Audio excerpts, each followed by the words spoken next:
Buongiorno, buongiorno, benvenuti. Focus TG, il nostro appuntamento di pranzo, diciamo così, insomma comunque da mezzogiorno in poi e come sempre anche la domenica non possiamo certo mancare e farvi compagnia fino alle 13, un'ora di notizie, un'ora di informazioni, un'ora di aggiornamenti, insomma cerchiamo di darvi qualche spunto di riflessione in più su quello che sta accadendo, su quello che è accaduto, ovviamente la pandemia, ma insomma anche tanti altri temi di attualità. A proposito di pandemia vi dico già che insomma ci sono dei dati che vengono dal Veneto che sono abbastanza diciamo incoraggianti, nel senso che continua la discesa della curva dei contagi, 11.233 nuovi casi nelle ultime 24 ore che sono certamente in calo. Vi mostro anche eccolo qui, il report di Azienda Zero, quindi questi sono i dati ufficiali delle ultime 24 ore che come sempre arrivano dal bollettino, tra virgolette diciamo così, 11.233 appunto, con 250.000 casi attualmente positivi, che è anche questo un dato in calo di 2.600, quindi ci sono 2.600 persone in meno positive rispetto a ieri. Per quanto riguarda i ricoveri, anche qui diciamo che c'è un'ulteriore discesa dei dati ospedalieri, eccola qui, con 17 ricoverati in meno in area medica e con 4 però un lieve rialzo, quindi terapia intensiva, 4 persone in più. Ci sono anche 12 decessi, insomma questa è la situazione attuale per quanto riguarda il Covid e i dati. Ieri c'è stata l'elezione del Presidente della Repubblica, c'erano i grandi elettori anche del Friuli e del Venezia Giulia, del Friuli Venezia Giulia e del Veneto come delegati. Abbiamo una battuta, un'intervista realizzata a Massimiliano Federica, che è stato un po' il capo delegazione delle regioni, e sentiamo le sue parole al termine delle votazioni. La gran parte delle regioni chiede in questo momento stabilità per affrontare l'emergenza pandemica, un'emergenza economica che si presenta, e quindi serve unità delle istituzioni. Abbiamo voluto rappresentare la voglia di continuare la collaborazione delle regioni con tutte le istituzioni del Paese, delle regioni che hanno vissuto in prima linea sulle proprie spalle sia il dramma della pandemia sia le soluzioni della pandemia, perché ricordo che dagli vaccinali ai tracciamenti agli ospedali sono tutti in campo alle regioni. Il Presidente, essendo garante dell'unità nazionale e dell'unità tra istituzioni, abbiamo voluto portare il nostro ringraziamento e ovviamente ribadire la nostra totale collaborazione per far sì che il Paese possa camminare, anche per guardare al futuro, con ottimismo e con la capacità di reazione. Questo l'incontro, insomma, dopo l'incontro al Quirinale con il Presidente Mattarella da parte dei delegati, da parte delle regioni, possiamo dire, comunque dei delegati delle regioni. E poi avete saputo com'è andata, ovviamente anche comunque c'era stato fin dall'inizio il favore dei rappresentanti delle regioni ad un'eventuale riconferma di Mattarella, compreso anche il governatore Luca Zaia. E abbiamo detto dei dati che scendono, che nelle ultime 24 ore mostrano qualche segnale di miglioramento anche per quello che riguarda a livello nazionale l'occupazione delle terapie intensive, che è sceso al 16%, è in calo in 11 regioni, in aumento in 5 regioni. Le aree non critiche invece sono stabili al 30%, questo è un po' il dato, diciamo così, generale. Il dato generale, ci sono anche dei dati incoraggianti proprio dal Veneto, con l'1% in meno di occupazione nelle terapie intensive, quindi comunque dati in calo. In Veneto è il 16% adesso. Parliamo del super bonus 110%, perché cambiano le regole sulla cessione del credito d'imposta, però sono dei cambiamenti delle regole che non sono così positivi, perché stando agli addetti ai lavori c'è il rischio di paralizzare i cantieri e di mettere in difficoltà le imprese. Vediamo. è una tragedia più che dirompente, è una tragedia perché rischia appunto di vedere delle aziende addirittura fallire. Sintetizza in poche parole Armando Sartori, presidente delle imprese artigiane dell'Opitergino Mottense, l'effetto dirompente della modifica delle regole della cessione del credito per chi ha intrapreso la strada del superbonus 110% contenuta nel decreto Sostegni Ter. Il credito si può cedere una volta sola e questo limite ha effetto retroattivo con conseguenze devastanti per le imprese medio-piccole. Ci sono aziende che hanno in pancia dei crediti e che pensavano poi cederli a un soggetto terzo che poteva essere multi-utility o banche. Adesso questi non lo possono più fare, quindi non possono più tener fede a quanto prevedeva il contratto iniziale con il committente. A sua volta si ritrova dunque spiazzato il cittadino. Queste persone si sono tenute quelle che erano delle regole che oggi vengono di fatto disattese. È un colpo di Stato alla rovescia, una cosa indescrivibile.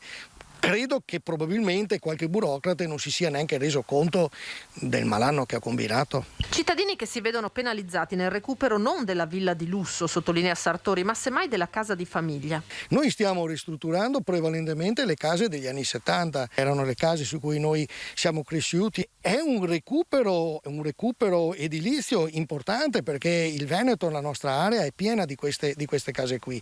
Da qui l'appello urgente al governo di revocare la modifica e in primis la sua retroattività. Il mondo dell'impresa ha bisogno di certezze. Quando io faccio un progetto, quando io vado verso una ristrutturazione eccetera, devo sapere da dove parto e devo sapere dove finisco. Non posso poi mettermi a litigare su chi pagherà cosa quando i lavori sono fatti. Quindi insomma certamente una materia in divenire che interessa molti veneti che hanno deciso comunque di interessarsi alla vicenda Superbonus e quindi insomma da tenere sotto controllo le variazioni delle regole, variazioni che stanno arrivando in corso d'opera. Ci fermiamo per un attimo, poi andiamo a Jesolo.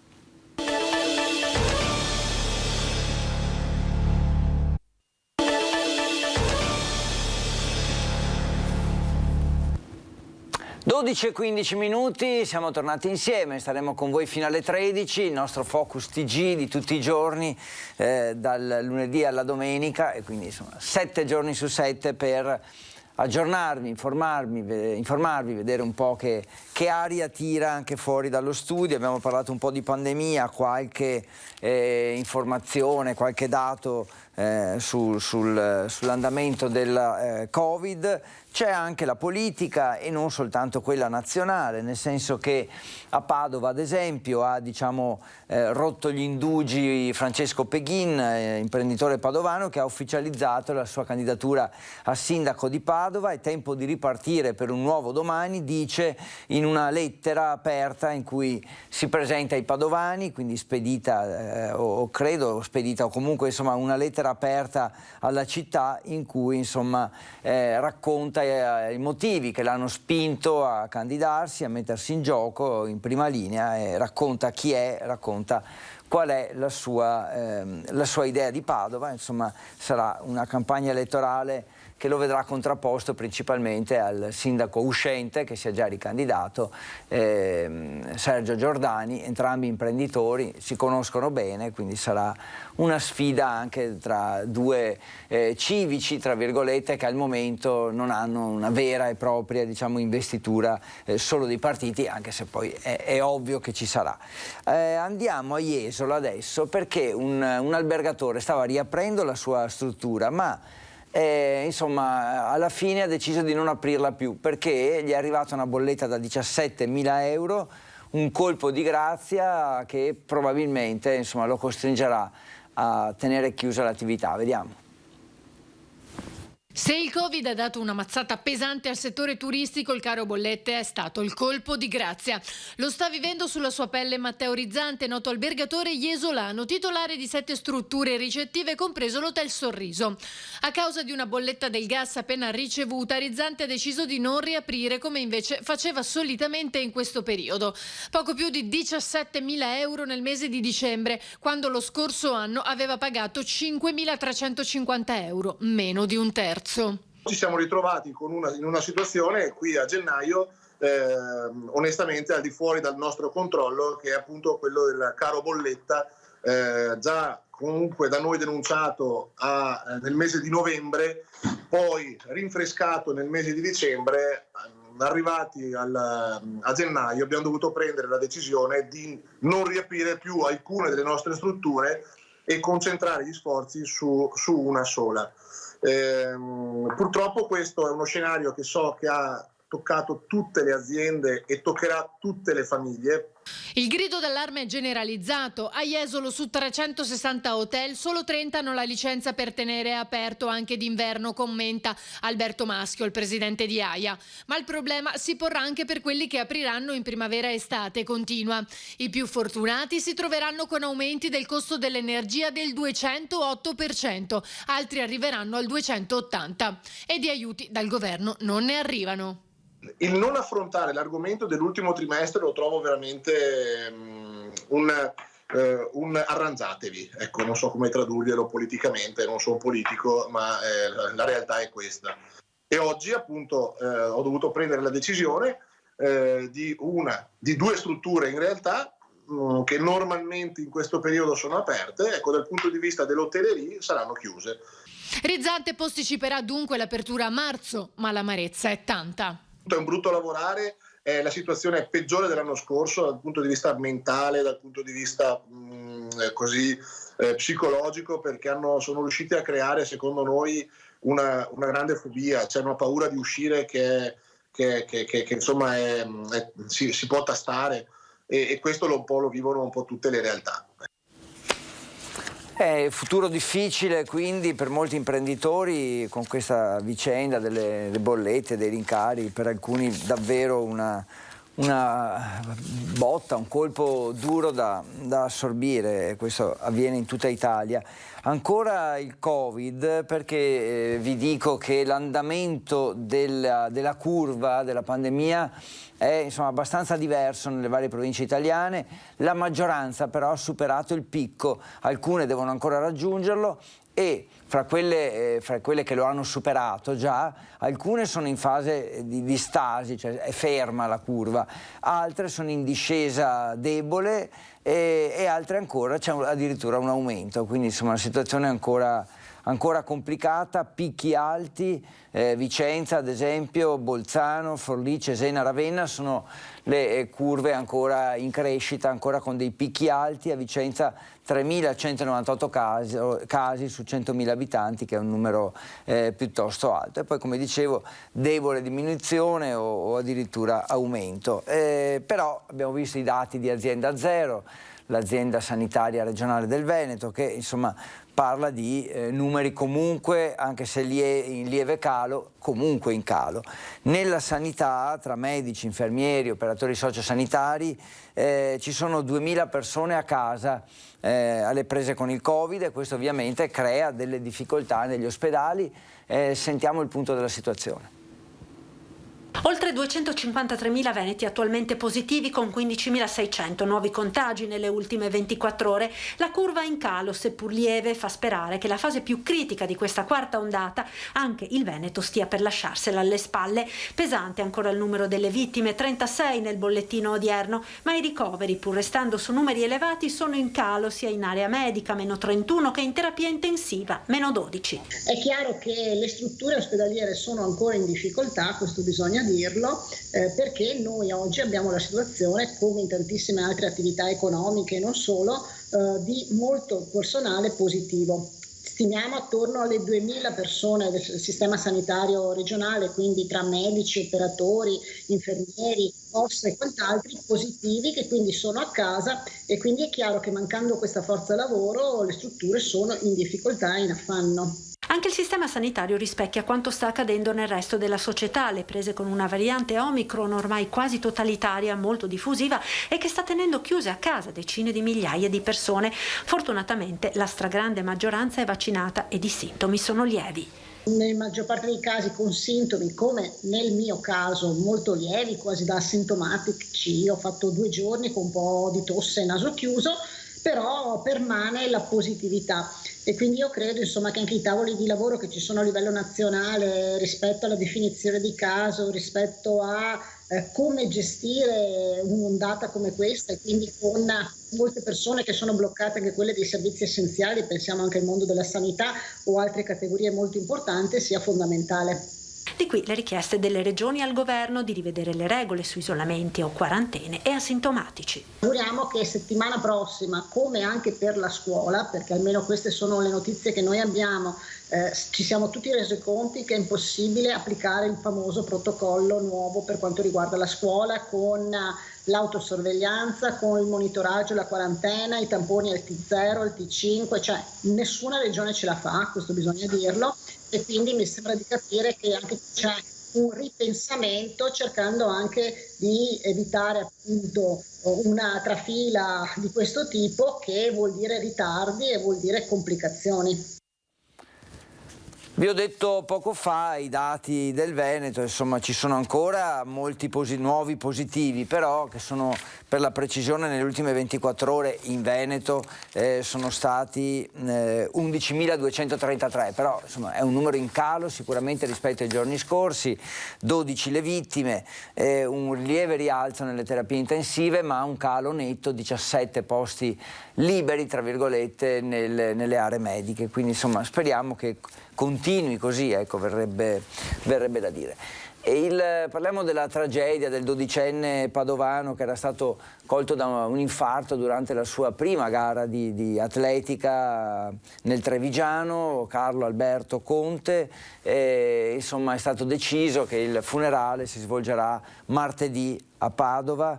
E tutti i suoi compagni di squadra delle Fiamme Oro nel frattempo, nel fine settimana, hanno partecipato alle gare con il lutto sul braccio, sulla canottiera da corsa, e quindi ovviamente adesso è tutto, il pensiero di tutti è rivolto a questo ultimo saluto di martedì.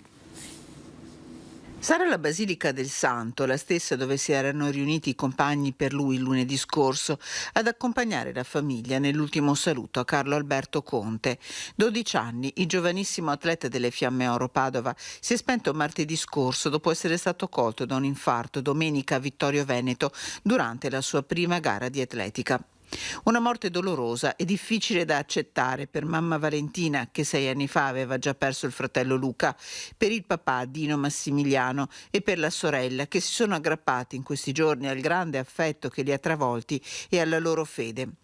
Una morte a cui la scienza proverà a dare un senso attraverso lo studio del cuore di Carlo Alberto, che sarà esaminato la prossima settimana dalla professoressa Cristina Basso, cardiologa ed anatomopatologa dell'Università di Padova, specializzata nello studio delle morti improvvise. Altre persone potranno sopravvivere grazie a Carlo Alberto, un ultimo atto di generosità di un adolescente pronto a sbocciare la vita, che ha visto i suoi sogni fermarsi troppo presto. E quindi martedì l'ultimo saluto a Carlo Alberto Conte, davvero una tragedia per molti versi inspiegabile, un dramma che ha colpito tutti, non soltanto la sua famiglia, ovviamente in maniera molto superiore, però insomma un po' tutti noi che siamo rimasti scossi da questo. E intanto a Montebelluna c'è un'iniziativa che vi illustro e vi racconto tra poco. Prima ci fermiamo solo per un attimo e poi torniamo con voi con Focus TG.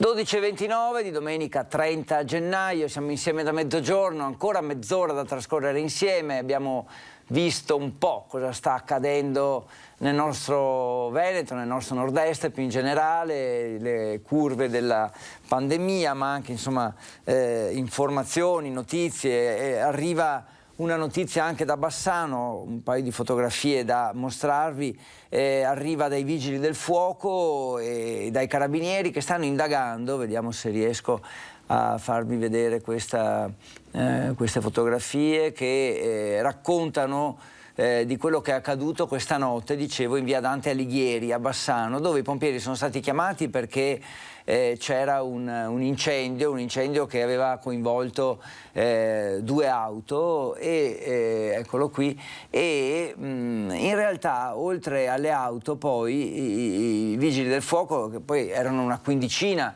arrivati da Bassano, da Cittadella, da Vicenza, oltre dicevo alle 2 auto, hanno visto che c'era un incendio anche nella palazzina lì a fianco. Ecco, qui ancora le immagini non sono proprio chiarissime, però insomma qualcosa si vede, e c'è questa palazzina, dicevo, fiamme in particolare al secondo piano, nel pianerottolo che diciamo portava a 3 appartamenti. Una persona si è addirittura lanciata nel vuoto per la paura, altri due feriti, soccorsi e portati all'esterno dai vigili del fuoco. Il ferito in realtà è soprattutto quello che si è lanciato, però c'è anche un altro ferito.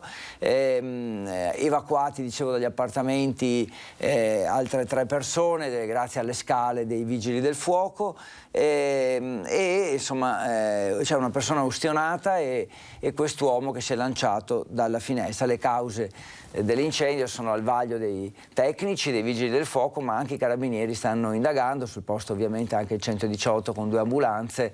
Insomma è stata una notte molto movimentata, l'allarme è arrivato all'1:15 circa alla centrale dei vigili del fuoco di Bassano, e le operazioni si sono concluse poi verso le 5 di salvataggio e di messa in sicurezza della palazzina, che è stata dichiarata in parte inagibile, cioè inagibili i 3 appartamenti coinvolti dall'incendio.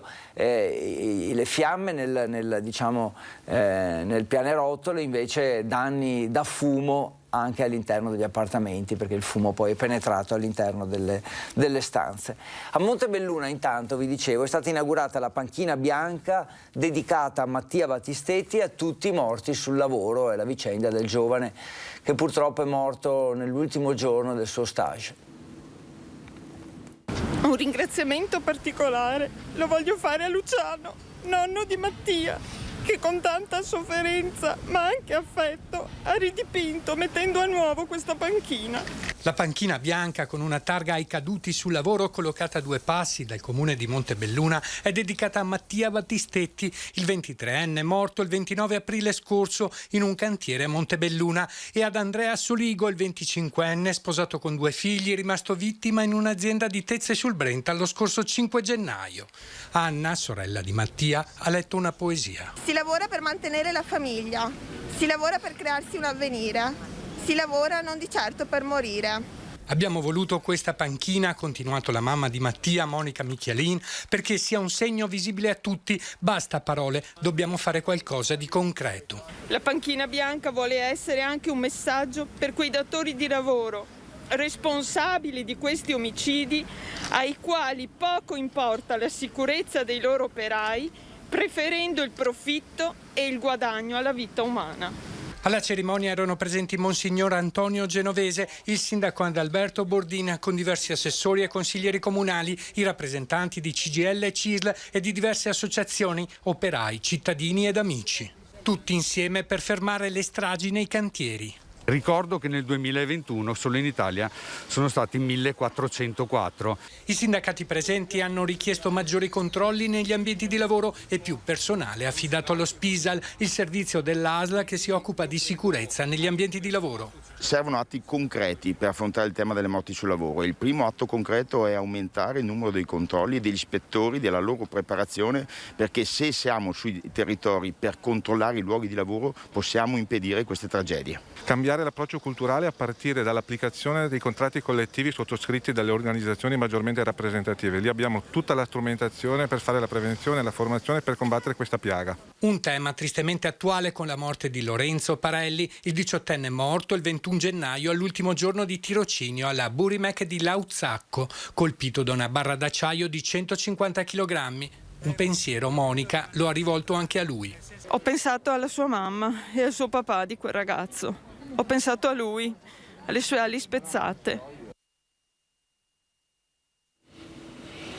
Una tragedia davvero anche in questo caso, anche e soprattutto perché coinvolge un giovane, direi. 12:34, siamo insieme da mezzogiorno. Abbiamo fatto più volte il punto sulla pandemia, dati insomma in leggero calo, non si può ancora dire incoraggianti del tutto, proprio perché diciamo, i movimenti sono ancora molto, molto leggeri. Abbiamo parlato anche di politica, abbiamo detto di Francesco Peghin, che si è candidato ufficialmente per la carica di sindaco di Padova, elezioni che ci saranno a metà di quest'anno, e dopo l'ufficialità ovviamente insomma, i partiti si agitano, ma per il momento restano alla finestra. Nel centrodestra ci sono comunque state tensioni sulla sua candidatura, sulla candidatura di Francesco Peghin, e ci sono ancora, specialmente in casa Lega. Sentiamo. Io non so quali accordi siano stati presi. Ho visto che Giordani si è candidato di fatto senza partiti, l'ha fatto anche Peghin.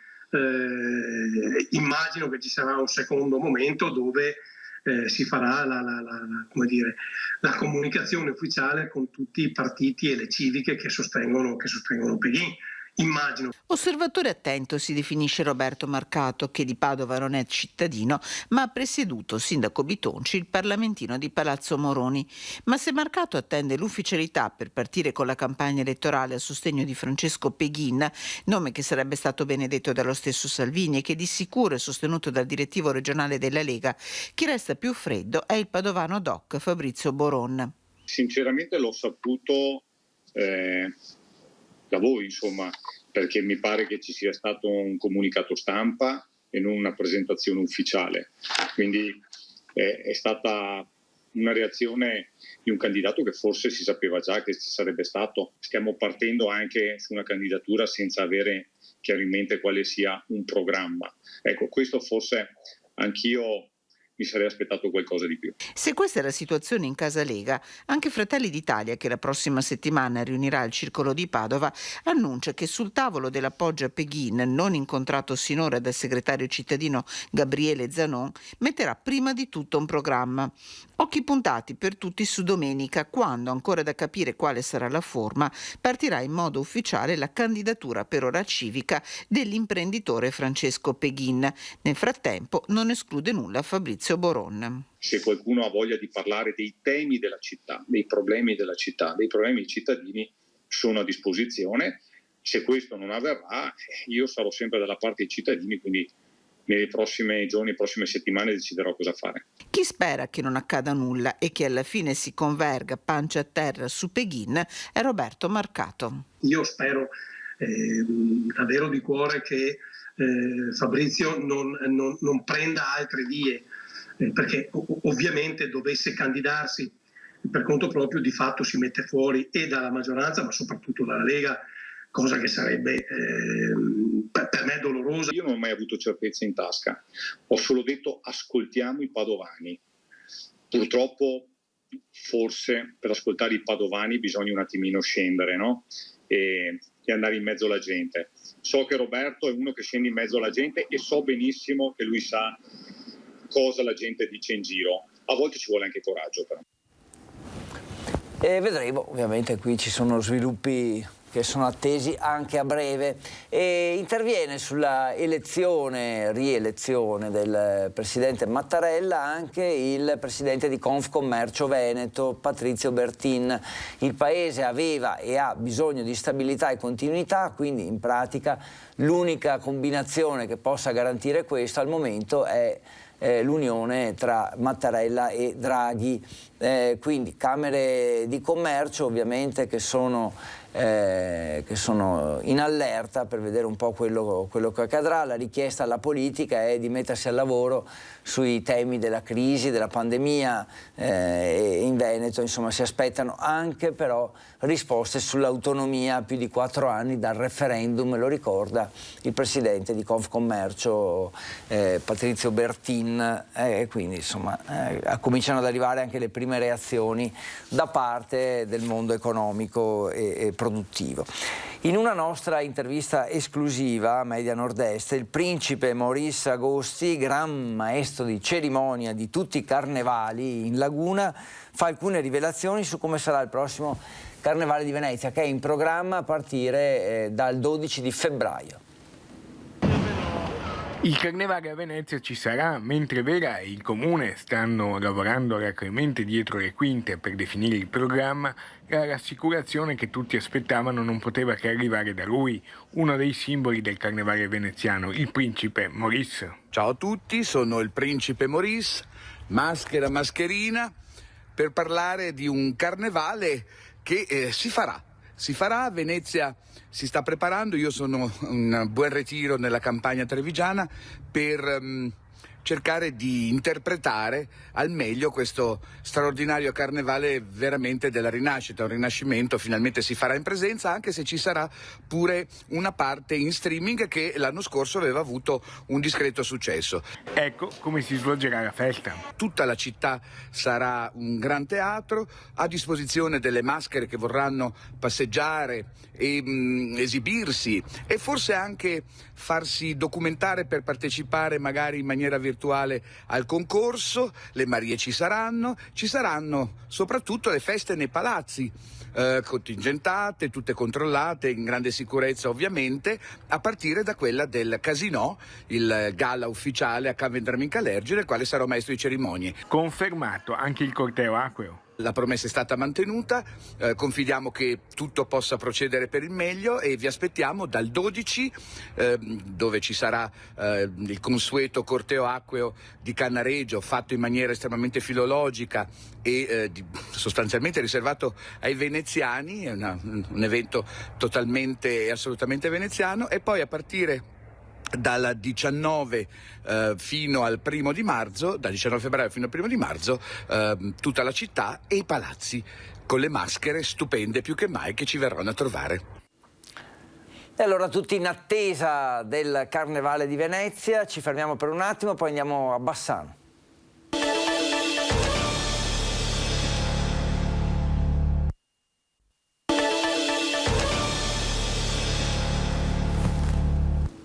Eccoci qui ancora in studio, ancora per parlare di attualità. Abbiamo spaziato un po' in tutte le province del nostro territorio. Adesso da Bassano, dicevo, per una testimonianza shock di un malato oncologico, perché dice l'UL7 mi sta facendo passare la voglia di curarmi. Sentiamo.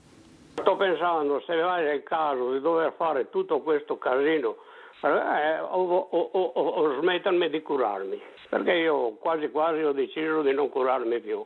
Avete sentito bene?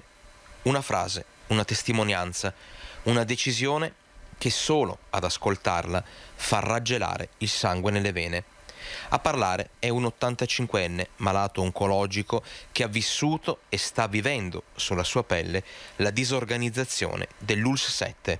Per un intervento chirurgico che normalmente si svolge all'ospedale di Bassano, io che sono, un malato cronico e devo operarmi abbastanza spesso, la mia famiglia ha perso 4 giornate di lavoro e ha fatto più di 1000 chilometri di strada per andare all'ospedale di Sant'Orso. Con 1000 euro di pensione al mese non posso mica prendermi un taxi e non posso fare altre cose. Però che venga depotenziato l'ospedale di Bassano portando via quelle funzioni che normalmente ha come ospedale di zona, a me proprio questo non piace. Rimbalzato da un ospedale all'altro, costretto a spostamenti estenuanti. Se prima curarsi era possibile e fattibile al San Bassiano, adesso le decisioni di chi dirige l'ULS7 hanno stravolto non solo la sua vita, ma anche quella della sua famiglia. Ho fatto venire mia figlia che abita in Emilia Romagna a portarmi a Sant'Orso. E ascoltate adesso cosa gli ha riferito il medico di base. Il dottore mi ha detto che se io voglio operarmi subito non devo aspettare le lungaggini dell'ospedale di Bassano perché si va alle calende greche, dovrei accettare di andare a Sant'Orso. Lungaggini, disorganizzazione, liste d'attesa sproporzionate, situazioni inaccettabili per chi soffre, situazioni improponibili per chi, come i malati oncologici, lotta contro il tempo. L'ospedale di Bassano, il dottor Pramessa, che sta smembrando l'ospedale di Bassano, non può essere depotenziato delle funzionalità che i dirigenti dell'ospedale Bassano pensano che i pazienti siano come i birilli, si possono spostare di qua, si possono spostare di là, a loro non interessa niente dei disagi, dei problemi che i pazienti devono subire per fare certe cose.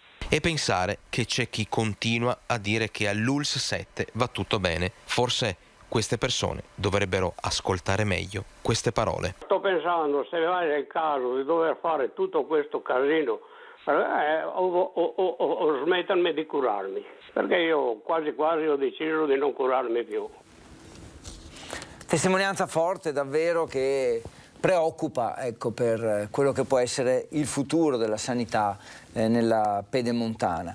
E adesso andiamo a Cittadella perché insomma è un momento difficile, un momento delicato per le famiglie, ma soprattutto per i piccoli, per i giovani, per i bambini, e quindi è fondamentale insomma che i ragazzi possano continuare i loro giochi, le loro attività ricreative. Per questo anche il Comune di Cittadella ha messo a bilancio un contributo per poter continuare a far divertire i più giovani.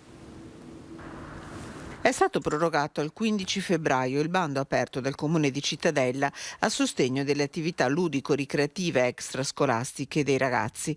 Dallo sport ai corsi di musica o teatro, le famiglie con figli minorenni fino ai 17 anni di età e un ISEE non superiore a 30.000 euro potranno presentare domanda tramite lettera raccomandata o PEC al Comune, che potrà finanziare fino all'80% delle spese sostenute con un tetto di 300 euro a minore.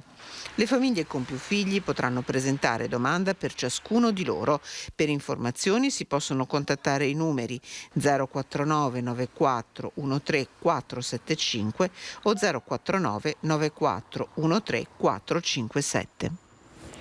Ci eravamo occupati a Bassano nei giorni scorsi della vicenda della ferrovia, della tratta Trento-Bassano, del pericolo, diciamo, che il futuro la releghi a un ruolo di minore importanza, perché tutto intorno c'è chi invece sta progettando lo sviluppo, il potenziamento delle linee, e insomma c'è questa paura, c'è tuttora ovviamente questa paura. Sulla vicenda interviene, risponde al segretario del circolo PD locale anche il vicepresidente del Consiglio regionale Nicola Finco.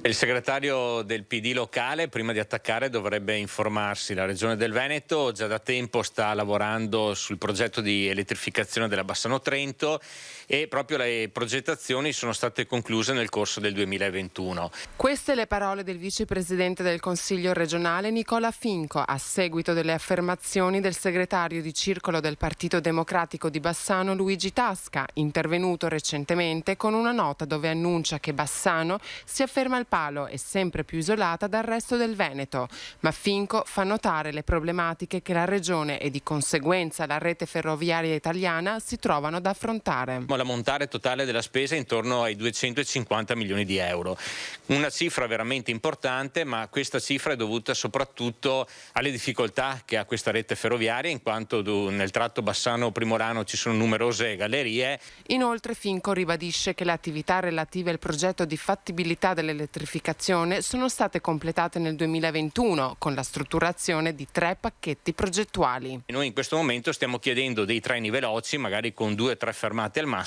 in modo da poter garantire ai pendolari, alle persone, agli studenti che ogni giorno raggiungono l'Università di Trento, di avere dei treni insomma con una percorrenza insomma abbastanza veloce. Siccome la tratta ferroviaria che dovrebbe arrivare a Bassano è di competenza della provincia autonoma di Trento, la Regione del Veneto sta collaborando con questa per l'introduzione di treni ibridi dotati di motore diesel e compatibili per le linee elettrificate e batterie, che riducono i tempi di percorrenza con zero impatto sull'ambiente. La Regione del Veneto è sul pezzo, però ovviamente servono tanti soldi e in questo campo ovviamente l'unico ente che può intervenire è il Ministero e quindi di conseguenza il Governo.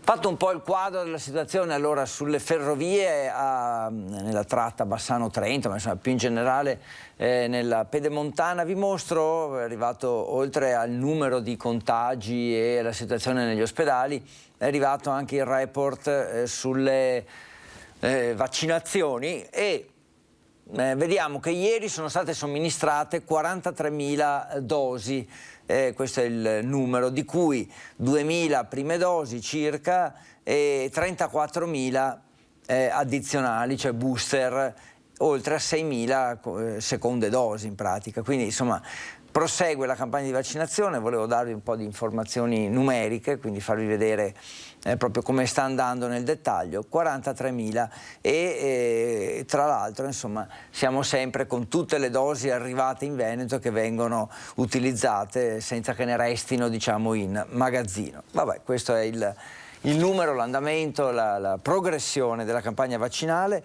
Adesso parliamo di piste ciclabili, andiamo nel Vicentino con una rete di piste che si estende da Vicenza verso Montecchio Maggiore. Sono al via dei lavori per raggiungere Creazzo in bicicletta in sicurezza. La pista ciclabile è un bell'obiettivo raggiunto. Il mio predecessore, l'ex sindaco Stefano Giacomì, ci ha sempre proprio tenuto alla realizzazione di quest'opera. Partirà da Vicenza e fino a Montecchio e quindi attraverserà anche la zona di Creazzo. Sono 2 chilometri, la durata dei lavori sarà di 150 giorni. Si arriverà quindi al polisportivo, quindi si collegherà già con la pista che abbiamo. Sarà un lavoro meraviglioso. La rete di ciclabili del comune di Creazzo sarà integrata dunque nel nuovo asse viario Vicenza-Montecchio Maggiore. Il comune capoluogo ha infatti approvato il progetto esecutivo per il completamento del nuovo collegamento che sfrutterà lo snodo già realizzato sul confine comunale. Un investimento complessivo di 1.100.000 euro. Verrà potenziato il tratto lungo strada della Carpaneda fino al sottopasso dello svincolo della tangenziale, in modo da consentire la connessione alla zona residenziale a sud-est di Vicenza. Il nuovo percorso che sarà realizzato diventerà anche un tratto dell'autostrada della bici AIDA, l'Alta Italia da attraversare, il progetto promosso dalla FIAB per collegare le città del nord. A ricordare le prossime scadenze l'ex sindaco Stefano Giacomin, che ha perseguito questo obiettivo fino al 2009, quando subito dopo la sua elezione propose all'allora sindaco di Vicenza Achille Variati di collegare con una ciclabile i 2 comuni, un modo per sviluppare il cicloturismo ma anche per proporre la mobilità dolce e sostenibile a tutti i residenti pendolari. Raggiungere Vicenza in bicicletta per i cittadini di Creazzo è un grosso obiettivo. Pensiamo ai ragazzi delle superiori che possono andare a scuola in bicicletta. Ottobre 2021 è stato approvato il progetto definitivo, dicembre 2021 è stata indetta la gara d'appalto, gli uffici stanno verificando chi sarà il vincitore. Entro la fine di febbraio verrà definita l'assegnazione, per cui contiamo 150 giorni dalla fine di febbraio, avremo la parte di competenza di Creazzo della realizzazione di questo tratto tra Creazzo e Vicenza. Lavori che proseguono, dunque anche un modo per aiutare i cittadini, la popolazione, insomma, e questi modi, tra virgolette, sono vari, perché anche a Mussolente c'è l'intenzione di aiutare le attività economiche e le famiglie che hanno delle utenze, magari quindi anche bollette che sono aumentate. Sentiamo come il comune di Mussolente intende fare. Quasi 160.000 euro di fondi trasferiti ad Etra da parte del comune di Mussolente per aiutare le utenze. 82.500 euro sono stati utilizzati per azzerare la quota variabile della tariffa Etra per il 2020 delle utenze non domestiche che a causa del perdurare dell'emergenza da Covid-19 avevano dovuto subire un'interruzione dell'attività nello stesso anno. 57.500 euro invece sono stati impiegati dal comune per agevolare le utenze produttive con una riduzione della quota sia fissa che variabile della fatturazione per il 2021, esattamente con una riduzione del 50% per quelle attività economiche che hanno subito maggiori chiusure e una riduzione del 35% per quelle che ne hanno subito una parziale. Per le utenze domestiche invece il comune è intervenuto con circa 20.000 euro di fondi destinati a misure urgenti di solidarietà alimentare e di sostegno. E quindi insomma interventi che dovrebbero alleggerire la crisi e dare un po' di sollievo ad alcune famiglie. Ci sono state delle dichiarazioni dell'assessore Cabion a Bassano legate sempre al ponte, e adesso insomma i cittadini chiedono spiegazioni dopo questa bocciatura dell'UNESCO. Sentiamo di cosa si tratta. Continua a far rumore la porta chiusa in faccia dal Ministero dei Beni Culturali e dall'UNESCO al progetto presentato dall'amministrazione comunale di Elena Pavan. Un rumore che riecheggia in città, in provincia, in regione. Si sprecano i "te l'avevo detto", rivolti direttamente e indirettamente da tutta la politica di buonsenso all'assessore Giovanella Cabion, che in Consiglio Comunale aveva ostinatamente difeso la scelta di candidare a patrimonio UNESCO il ponte come monumento singolo. Il Ministero dei Beni Culturali aveva già una visione di tutela allargata che andava oltre il ponte. Si sono confrontati col Ministro e il Sindaco ha dichiarato che il Ministro, con il Ministero, e il Sindaco ha dichiarato che il ponte non va bene, solo il ponte non va bene. Gravissimo che l'assessore ci abbia risposto in quel modo in Consiglio Comunale, non tenendo minimamente in considerazione le nostre indicazioni. Si chiarisca le idee dell'amministrazione comunale, perché quel cambio di rotta repentino di 180 gradi tra quel che è stato detto da Presidente della Commissione Cultura e Assessore in Consiglio Comunale e quello che poi le stesse persone hanno detto, cioè il contrario praticamente, nell'ultima Commissione Cultura, ecco, questo cambio di rotta repentino mi fa dire che c'è grande confusione. Adesso, per quella porta chiusa, serve trovare una nuova chiave, che sia un passepartout condiviso dal territorio o addirittura di respiro internazionale. Ma prima si dovrebbe, ad esempio, spiegare ai cittadini il senso e la fondatezza delle parole e delle scelte dell'assessore Cabion. E in mezzo a questo caos politico spunta anche l'idea di affidare il nuovo progetto a un service esterno. Qualcuno faccia chiarezza, qualcuno si assuma la responsabilità di dichiarazioni fatte pubblicamente, di scelte che hanno penalizzato la città. Dichiarazioni e scelte smentite dai fatti. Dichiarazioni e scelte per cui molti chiedono un passo indietro all'assessore Cabion. Perché il ponte è patrimonio di tutti, prima ancora di essere, si spera, patrimonio UNESCO. E vedremo anche qui come si svilupperà questa vicenda. Abbiamo ancora il tempo di andare a Chioggia, perché c'è un progetto unico in Italia di sicurezza che porterà ancora maggiore sicurezza sulle spiagge. In pratica dei droni di salvataggio per soccorrere chi è in acqua. Sentiamo un po' meglio di che cosa si tratta. Un drone volante impermeabile che può decollare e atterrare sull'acqua. Potrà affiancarsi al tradizionale servizio di salvataggio effettuato dai bagnini sul litorale di Sottomarina. L'iniziativa Droni per spiagge sicure è stata presentata proprio questa mattina nei pressi della diga. È un primato nazionale, mi sembra, ho fatto delle ricerche, ma non c'è un progetto così in tutta Italia. Quindi quest'estate non solo andremo a formare la prima scuola italiana di droni per salvamento, ma quest'estate la sicurezza nelle nostre spiagge non sarà solo garantita dal lavoro dei bagnini, che operano sempre con ottimi risultati, hanno salvato anche delle vite umane la scorsa estate, ma quest'estate avremo anche i droni da salvamento che in caso di necessità, ce ne saranno 3 a Sottomarina e 1 sul litorale di Isola Verde, si alzeranno in volo.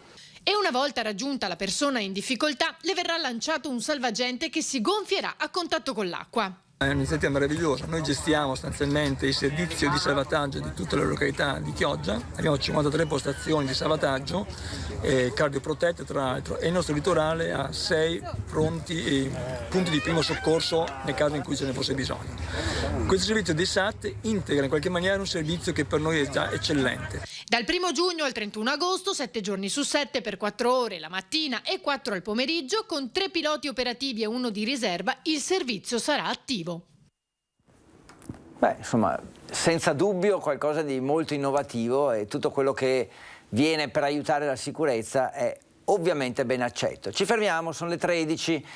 Vi auguro buon pranzo, vi auguro di passare un buon pomeriggio, rimanete comunque con noi, poi stasera ci rivediamo con i nostri notiziari. Intanto, nel frattempo, buona domenica.